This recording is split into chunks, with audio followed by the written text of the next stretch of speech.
जय जगन्नाथ। कार्तिक मासर आज शेष दिन कार्तिक पूर्णिमा। आम सका सका कम सारिकी महानदी पलि आसीलु डंगा भसाइवाई। महानदी डंगा भसाई मो पुओ आज भारी खुशी।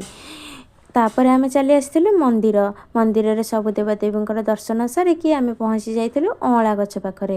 अँला गछ पाखरे माँ मैंने माँ वृंदावती पाखरे भगवान विष्णु को सुंदर भाव सजेकी पूजा करुले। चलते देखा माँ मैंने केमी पूजा कर। प्रथम नुआ पीढ़ा को से आनी मुरुज फुरुज पकई सारा पीढ़ा को से स्थापना करते। पीढ़ा उपरे नुआ सालू कपड़ा पकईकी सुंदर भाव भगवान को सजावाई सुंदर भाव सजाऊे। देखते केमती सजाऊँच बहुत सुंदर लगे। माँ मानकर यही सुंदर भाव भगवान को सजाई पूजा कर दृश्य ओडिशा माटी रे यही कार्तिक पूर्णिमा बा कार्तिक मास रो जो व्रत विधि पूजा सबुठ बड़ पर्व बोली मना जाए।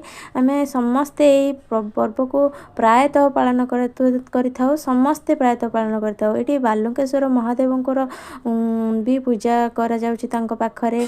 ता सहित से पाखक अच्छी आमर देखा चलतु गिरी गोवर्धन पर्वत माटी तैयारी कर माँ मैंने बहुत सुंदर भाव ताकू गछ पत्र आउ छोट गाई बाछुरी सुंदर मूर्ति रखिकी माँ मैंने पूजा कर। देखु ना ये केते सुंदर भाव कलश भी माँ मैंने बसई आ भगवान श्रीकृष्णकर आंठुआ गोपाल माने कुनी बेलर मूर्ति टी रखी पूजा कर। बहुत सुंदर मो पुओ तो हुए ताकू नहीं खेल। आपण मानक ये वीडियो केमिति लगिला जदि भल लगी था निश्चिंत गोटे छोट लाइक करेंगे।